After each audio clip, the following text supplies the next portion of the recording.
Nah, siswa tadi kita sudah sama-sama lihat ya, hari ini sudah mulai diberlakukan belajar dari rumah. Kalau misal pekerja gimana, Jose? Nah, pekerjaan ini menarik ya pemirsa, memasuki hari Senin ini di mana sebenarnya pihak daripada pemerintah provinsi secara bertahap ini sudah kembali mengoperasionalkan Transjakarta, dan kita akan mengajak Anda untuk memantau juga situasi terkini di gedung DPR RI Senayan. Kita sudah terhubung bersama dengan rekan-rekan kami, Andre Septian langsung dari gedung DPR RI dan Tia Iskandar dari kawasan Bundaran HI. Kita ke Andre terlebih dahulu. Andre, selamat pagi. Bagaimana kondisi terkini di gedung DPR RI Senayan?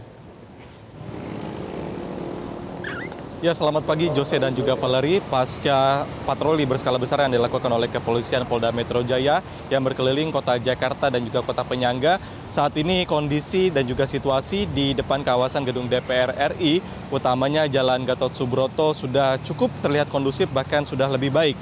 Di mana akses jalan juga sudah dibuka dari kawasan Jalan Gatot Subroto menuju Jalan Palmerah Timur maupun yang menuju ke arah Selipi dan juga sebaliknya. Sementara memang untuk di area dalam gedung DPR RI pengamanan masih dilakukan oleh pihak dari TNI dan juga Polri, mengingat apabila masyarakat ingin kembali menyampaikan tuntutan maupun aspirasi mereka, maka akan dilakukan penjagaan untuk memberikan keamanan bagi masyarakat. Jika kita refresh lagi, Jose dan juga Valeri, kemarin Presiden Prabowo Subianto telah memanggil Ketua Umum Partai Politik, pimpinan MPR RI maupun pimpinan DPR RI. Dan didapati kesepakatan bahwa DPR RI akan mencabut sejumlah kebijakan yang kurang pro rakyat, dan misalnya seperti besaran tunjangan bagi anggota DPR RI maupun moratorium kunjungan ke luar negeri. Untuk itu pemerintah juga melalui Presiden Prabowo Subianto menekankan bahwa setiap anggota DPR RI harus peka terhadap rakyat dan mendengarkan aspirasi dari rakyat. Dan saat ini memang untuk kondisi di situasi nampaknya memang sudah lebih mereda, dan juga seperti BEM seluruh Indonesia juga membatalkan aksi aspirasinya pada hari ini. Dan berikut kita dengarkan pernyataan selengkapnya dari Presiden Prabowo Subianto mengenai tunjangan DPR RI yang akan dicabut. Berikut ini. Para pimpinan DPR menyampaikan akan dilakukan pencabutan beberapa kebijakan DPR RI, termasuk besaran tunjangan anggota DPR dan juga moratorium kunjungan kerja ke luar negeri. Iya, Jose dan juga Valeri, sementara melihat situasi arus lalu lintas di kawasan Jalan Gatot Subroto, kita sama-sama melihat bahwa aktivitas untuk pekerjaan di hari ini, utamanya di awal September, tanggal 1 sudah kembali normal, meskipun tidak seramai itu untuk aktivitas perjalanan untuk orang-orang yang ingin bekerja ataupun aktivitas lainnya.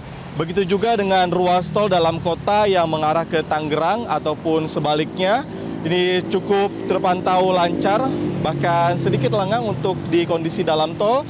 Kemudian untuk apa saja fasilitas yang kini belum bisa diperbaiki, kita sama-sama lihat masih ada bekas-bekas vandalisme di pintu ataupun di sisi pembatas dari gerbang tol, masih kita lihat vandalismenya masih ada.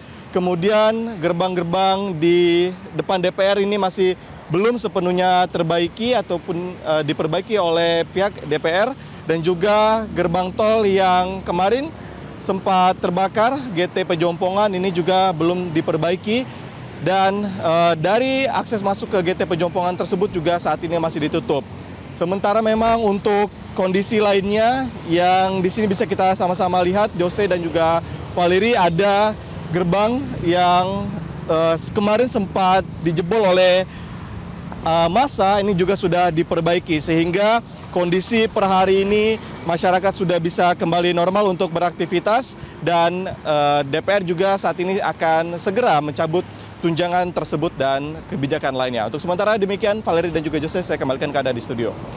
Ya, Andre, apakah Anda sudah mendapatkan informasi kapan secara resmi DPR RI akan merespons penghilangan tunjangan dan juga moratorium dinas luar negeri? Ya, Jose, mengenai hal tersebut memang sejak kemarin pimpinan DPR RI dipanggil oleh Presiden Prabowo Subianto. Tentunya kami hari ini masih menunggu secara langsung apakah pimpinan DPR RI akan menggelar konferensi pers mengenai pencabutan kebijakan tunjangan bagi anggota DPR, khususnya tunjangan rumah yang menjadi polemik kemarin, maupun tunjangan-tunjangan lainnya serta moratorium. Dan tentunya kami akan kembali kabarkan kepada Anda dan juga pemirsa mengenai perkembangan terkini di DPR RI, apakah pimpinan DPR RI akan merespon hal ini segera atas perintah yang dilaksanakan oleh Presiden Prabowo Subianto. Untuk sementara demikian, Jose. Jelajahi cara baru mendapatkan informasi. Download Metro TV Extend sekarang.